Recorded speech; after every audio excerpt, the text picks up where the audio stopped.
Nginibingelele, nginamukele la esichaza khona kabanzi ngamaphupho. Uma uyukuthi umusha kule channel, bengicela phela ukuthi ushaye u-subscribe, ucele-ke nalabo ohleli nabo ukuthi nabo beshaye u-subscribe, ukuze-ke bengaphuthelwa mhla sengibuya-ke nenye ividiyo ngizophosta-ke la noma ngizochaza kabanzi ngayo ukuthi ingabe ukuthini. Uma ukuthi le video uyibuka ku-TikTok, ngicela ushaya u-follow, uthathe inamba kwi-bio noma u-inbox nje ucele inamba ngoba inamba lapho ama-comment ayifakeki. Abaka-TikTok bavele beyi-delete ividiyo bevale i-account. Kunomuntu obuzile abahlukene bebuze ngamakhandlela anemibala engafani. Njengamanje sizokhuluma-ke ngokuphupha amakhandlela. Uthe ngiphuphe ikhandlela, ngicela ukubuza ukuthi ingabe-ke lichaza ukuthini leli phupho?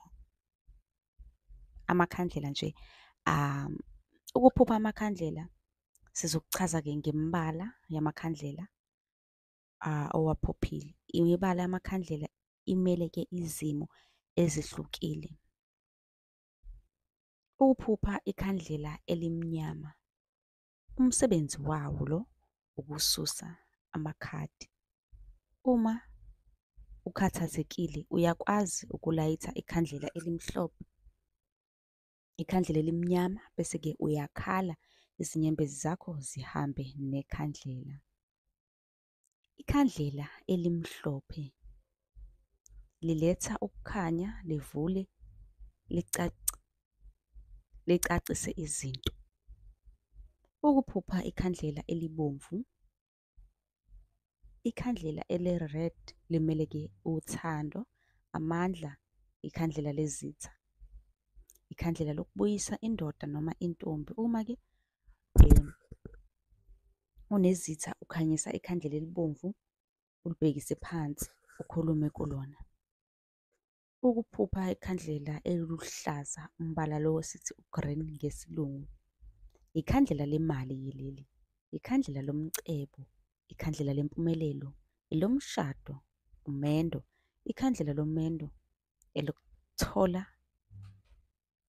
umntwana. Leli khandlela, ikhandlela lokukhulelwa, ikhandlela lezicelo. Uma-ke kukhona ofuna ukukucela, amakhandlela a-green iwona-ke lawa abiza ngamakhandlela enhlanhla.